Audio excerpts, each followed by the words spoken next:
Hello, I'm David from David Savory Electrical, and today I'm going to talk about my rather new spiffing living room lighting project. And this is the completed deal, folks. What we have here is an RGB edge-lit room with independent lighting down the centre.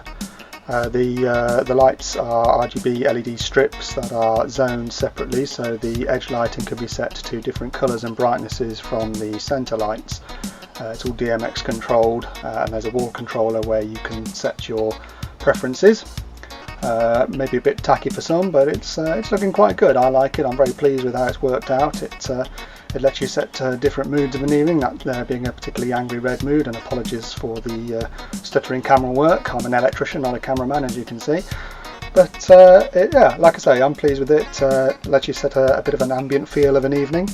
And let's go back to where it all began. This is what the room looked like a month ago. What we have here is actually a fluorescent light in the middle of the room that's been recessed into the ceiling and been there for quite a few years now.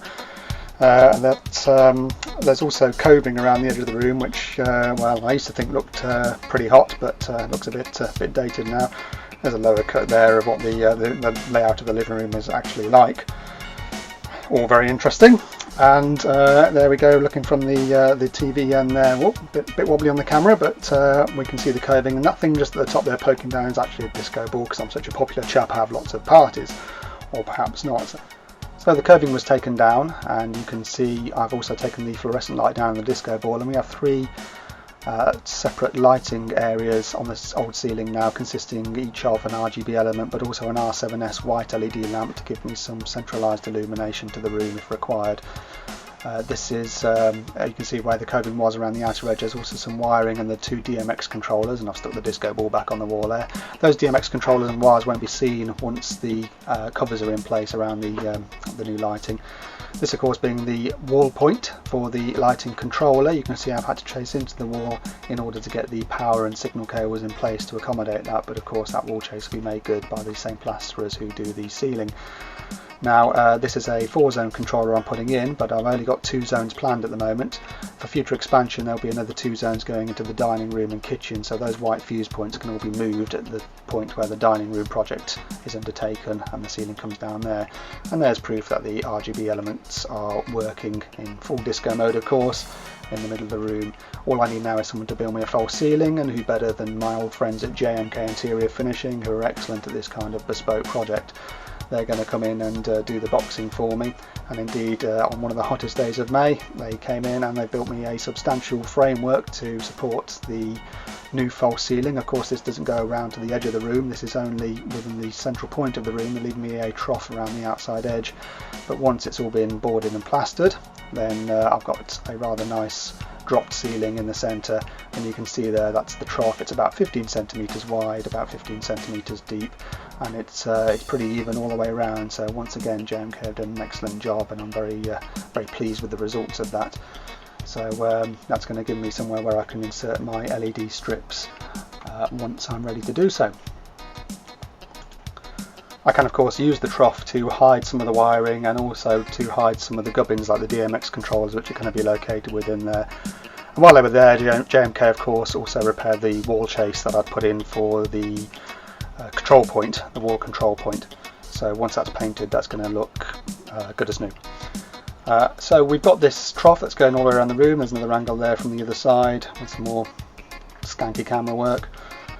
And you can see some of the wires which will be hidden away once we're all complete. Now what I've done is I've put a beaded edge around both the box that's coming down from the ceiling, but also around the edge of the wall, and that's going to give me a lip with which I can sit a cover over. And then on the side of the boxing I've put the aluminium heatsink and the RGB LED strips, and they go all the way around the entire inside perimeter of the box.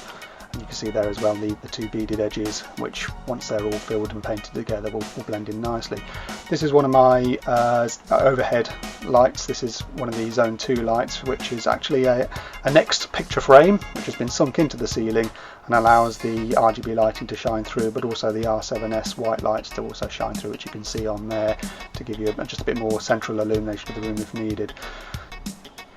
The next thing to concentrate on was the covers that were going to go around the outside edge of the room, and I'm using a clear polystyrene 4mm thick. These sheets are 1200 by 600mm, so with my 15cm gaps I can cut them into slices of 4. So I used about 3.5 sheets to get all the way around the room. The awkward bit obviously being this angle piece here, but once they were cut then they were simply fitted into place, and they simply sit on top of the beaded edges and butt up against each other, so they're all just cut to size to jigsaw together like that, and you don't really notice the gaps once they're in, but it works quite well.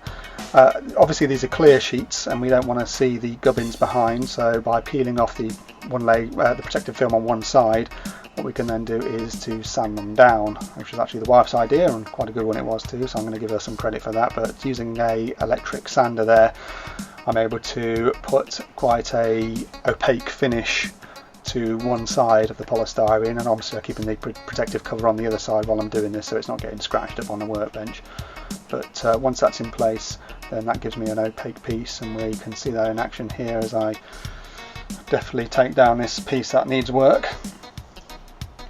And then by the power of magic of television, just seconds later, here I am putting that piece back up, and it's all been sanded down and now looks opaque once it's in position. So I should just prove that by sticking that there and then switching on the lights so that you can see that the lights shines through quite nicely.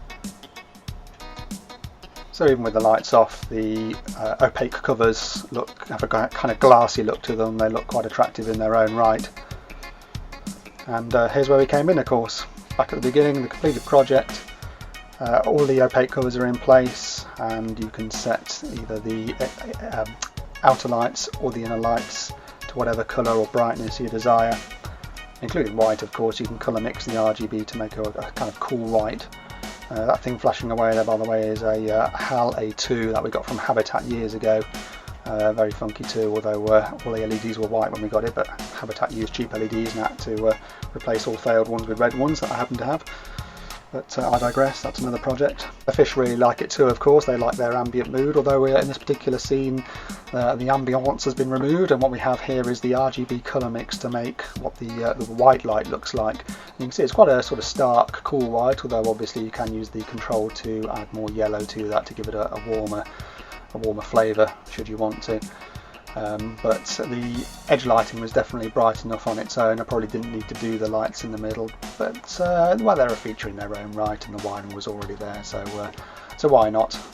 May as well. And that's another picture there, of course, of that HAL A2 thing in a very red setting. In fact, it's all a bit too red for me. I'm more of a blue person, so let's switch it to blue, shall we? Nice cool blue, especially as today is such a hot day. It's over 32 degrees as I'm recording this, so there we go, that's much better. Yes, that's making me feel cooler already. Ah, lovely. I tell you what, let's have a closer look at those white lights in the middle of the room as well, because what we can see coming up is what the lights look like with just the RGB mix, and click, there we go, we've got the R7S LED lamps kicking in there, giving some nice bright illumination, and it's also simple to use that even my daughter can go in and change the colour. She didn't want to be in this video, but I made her anyway.